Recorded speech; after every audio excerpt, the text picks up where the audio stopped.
Alright, so I came across this problem and there are many of you that cannot solve it.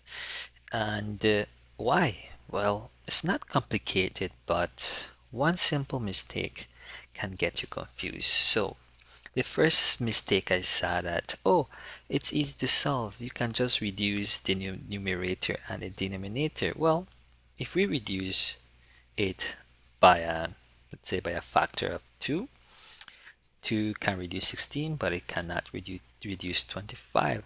So it will block you from getting an answer and applying some math rules. So the first step when you see problems like this, I like to observe, and you should always observe the numbers. What do we have here? Let's look at the numbers. We have 16, right? We have 25, and we have x to the second powered, or x squared. Now, think about these numbers. See, these are perfect. They're perfect squares, right? So here is your final hint. If this is a minus sign, well, you're dealing with a problem called difference of squares. So what is the formula? This is the formula. This is the basic foundation of the difference of squares. And what does this mean? This means that you should get an answer that is a minus b, a plus b. In other words, you should have a minus or negative answer over here. Let's call it minus, and it's not confused with negative and positive. Well, you should get a minus b and a plus b.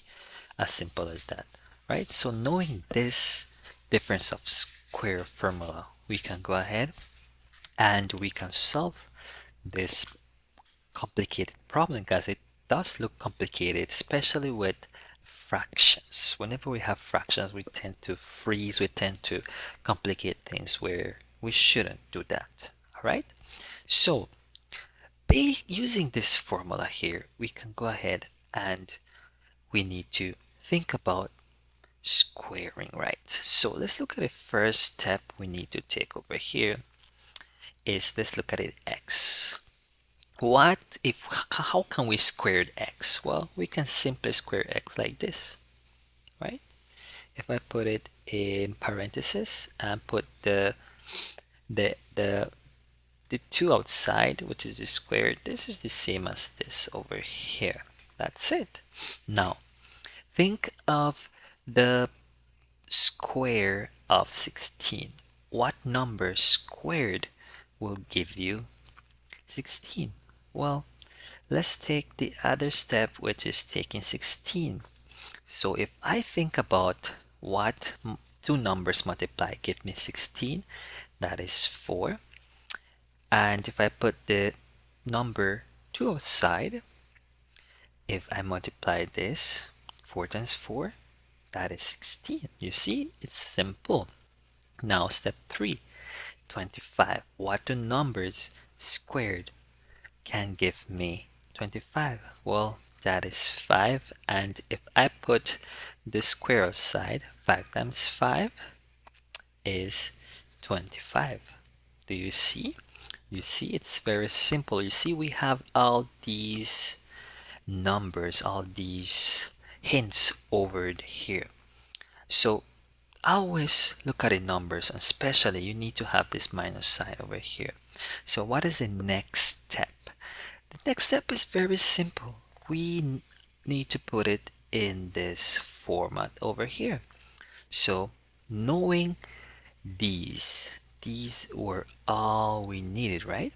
And you don't have to worry about the square outside, because we need to simplify this in in a format that is being used with the difference of square. So basically over here we can write a. What is a? Well, a refers to x, right? Is this one here. So basically this is a and this is b. Do you see? This is separated, right? The minus sign over here separating these two terms. So a is x, so I'll simply write x. Now, what is b? As you see, b is a fraction, right? So I will have my minus sign, and let me draw the fraction sign here, and let's go ahead and let's write 4, because that is b. B is a fraction. B is represented by a fraction, so 16 is 4 and 25 is 5. So there we have our first term, x minus 4 over 5.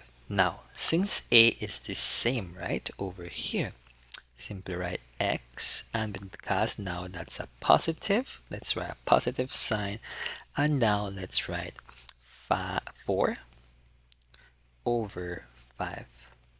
And as you see, this problem was very simple. It was not complicated. Now, try this one by yourself. You know now that we are using the difference of square formula. Now, this looks quite complicated, right? So the first thing I like to do, and you should also do, is look at the numbers. This is 16, I can square that. And also this is a special number that can be squared. 1 can always be squared. And there we have our minus sign. So observing this problem here, I always go ahead and write down the formula. A minus b a squared minus b squared is equal to a minus b, and this is something you should always repeat. A plus b. The more you repeat to yourself, the more you write it, the more you will remember these formulas. Now I like to just break it down, right? I just like to break it down apart, because to me it's less complicated if you work organized. 16, right? I think about 16. Well, you already know 4 squared. 4 times 4 will give you 16. But look over here, we have a y over here.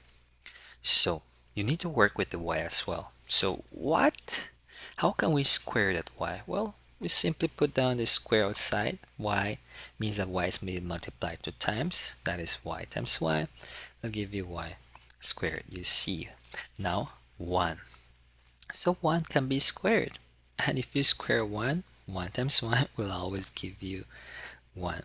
Now we have these. These are the answers we need. So therefore, knowing this format here, the next step you need to take is put it in this format. What is A? Well, we know A is represented by 16y squared, and B is represented by 1. So let's focus on A. A is over here, these two over here, these two over here, this one is, these two are represent A. So knowing that, we have A, so A is 4, and we will simply write Y, right? Because remember, we don't need the squares, the numbers, these twos anymore, right? And what is B? Well, B is represented by 1 in this case. Now, what about this one? Well, it's the same, simply that the sign now it's positive because that's the formula. It states that, so we should just follow the formula. There you have it.